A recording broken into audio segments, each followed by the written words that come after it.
ধারালো অস্ত্রসহ ৫ জনকে গ্রেপ্তার করল প্রধাননগর থানার পুলিশ। ধৃত সেই ৫ জন ব্যক্তির নাম অনিমেষ ওরাও বয়স ২৪, শম্ভু বিশ্বাস বয়স ২৯, গোপাল কর্মকার বয়স ২২, শৈলেন্দ্র প্রধান বয়স ২৮, অভিষেক রাসালাইল বয়স ২৪। ধৃত ৫ জনের মধ্যে ৩ জন শিলিগুড়ি এবং ২ জন কার্সিয়াং এলাকার বাসিন্দা। জানা গিয়েছে, বুধবার রাত্রে শিলিগুড়ি মহানন্দা নদীর পাড়ে ডাকাতির উদ্দেশ্যে জড়ো হয় বেশ কিছু যুবক। এরপর গোপন সূত্রে খবরের ভিত্তিতে অভিযান চালায় প্রধাননগর থানার সাদা পোশাকের পুলিশ।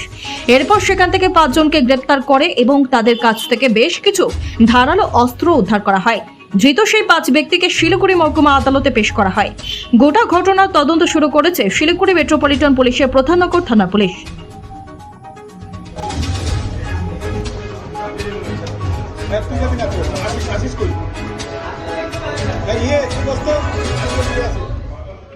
এই ভ্যানের একজন কি আছে? আপনি আছেন তো?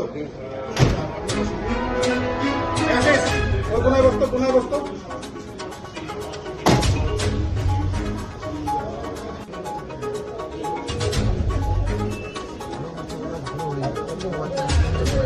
এই মালিক কি হলো?